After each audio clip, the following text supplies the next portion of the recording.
السلام علیکم بچوں، امید ہے اب سب خیریت سے ہوں گے۔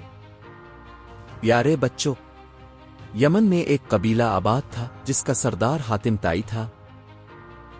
اس کی سخاوت سے دنیا کا ہر شخص واقف تھا۔ آج ہم آپ کو حاتم طائی کی سخاوت کا ایک قصہ بتاتے ہیں۔ کہتے ہیں کہ روم کے بادشاہ کے دربار میں ایک دن حاتم طائی کی سخاوت کا تذکرہ ہوا۔ ایک شخص نے بتایا کہ حاتم طائی کے پاس عمدہ نسل کا ایک گھوڑا ہے۔ وہ خوبصورت اتنا ہے کہ جو بھی دیکھتا ہے اس کی تعریف کیے بغیر نہیں رہتا۔ حاتم طائی کی تعریف سن کر بادشاہ نے کہا، جب تک کسی آدمی کو آزمایا نہ جائے اس وقت تک اس کے بارے میں کوئی رائے قائم کرنا عقل کے خلاف ہے۔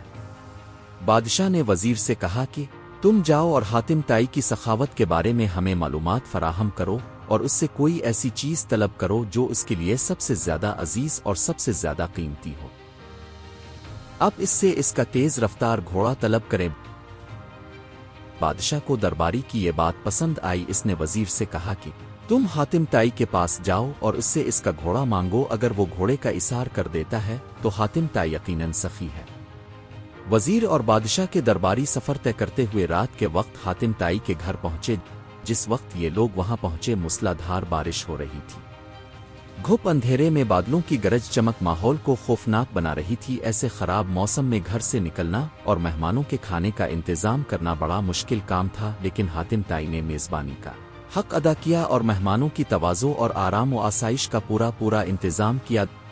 دسترخوان پر لذیذ بھنا ہوا گوشت کھا کر مہمان خوش ہو گئے اور سفر کی تھکان اتارنے کے لیے آرام سے گہری نیند سو گئے۔ صبح کے وقت بارش تھم چکی تھی اور فضا صاف ہو گئی تھی۔ درخت دھلے ہوئے اور ٹھنڈی ہوا چل رہی تھی۔ ناشتے کے دوران وزیر نے مہمان نوازی کا شکریہ ادا کیا اور کہا کہ ہمارے بادشاہ کے سامنے آپ کے گھوڑے کی بہت تعریف کی گئی ہے۔ بادشاہ چاہتا ہے کہ آپ اپنا گھوڑا ان کی خدمت میں نظر کر دیں۔ وزیر کی بات سن کر حاتم طائی افسوس کے ساتھ ہاتھ ملنے لگے اور افسردہ لہجہ میں کہا کہ اگر آپ گھوڑا لینے آئے تھے تو یہ بات آتے ہی مجھے بتا دینی چاہیے تھی، لیکن اب میں مجبور ہوں اس لیے کہ میرا پیارا گھوڑا اس دنیا میں نہ۔